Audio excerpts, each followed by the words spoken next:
Well, good morning, folks from southern Maine. I'm here out in my corral with my buddies. I've got little Eric. Hi, Eric. Hi, Bubby. You want to say hi? No, he's camera shy. Okay. How about you, Alistair? Do you want to say hi? Nope, he doesn't want to say hi. What I want to talk about this morning is I want to give you a helpful tip on what to do when you have an awkward miscommunication.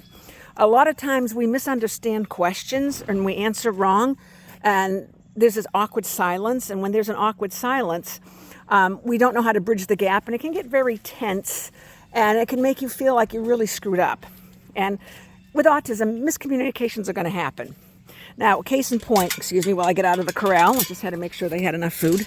Case in point is I had to schedule a cardiac MRI this morning. Now, I'm not really big in with the medical field. I've been taking care of myself for the last 25 years, so I'm not familiar with all the questions and everything else.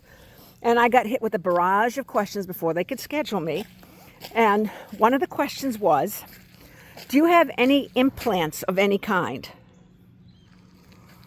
I thought, geez, that's really a personal question to answer. It's awkward. I don't want to answer questions like that. That's just really, too personal.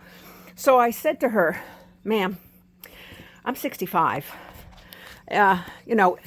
Me having implants, such as a boob job or a butt lift, is sort of like rearranging the deck furniture on the Titanic. It's a total disaster.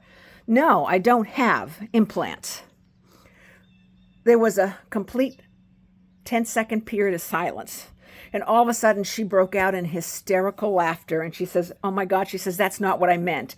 What I meant was, do you have any, like pacemakers? I'm like, although, why don't you just specify and be more specific and say, do you have any mechanical implants of any kind? You just said, do you have any implants of any kind? So you know where I'm going to go with that.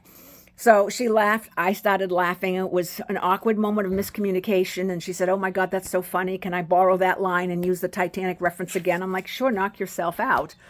The point being is that it was an awkward moment and there was a miscommunication. And rather than getting all upset and getting nervous and getting her thinking that I'm a wise guy because I'm answering like a clown, using a little bit of humor went a long way, rather than trying to make the point, well, you said you didn't specify. I could have gone and said, you didn't specify what kind of implant, et cetera, and state my case.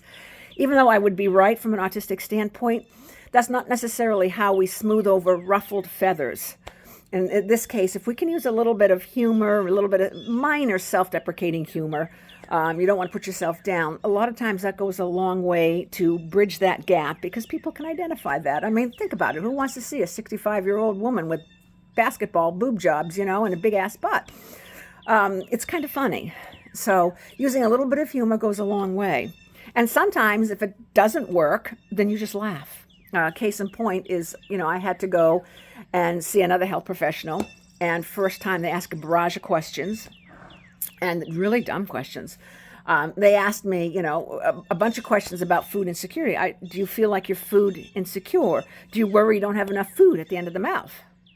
And I just went, my God, I'm 5'7". I'm 200 pounds. I'm overweight. I just said to the nurse, who was doing the questionnaire, I said, look at me.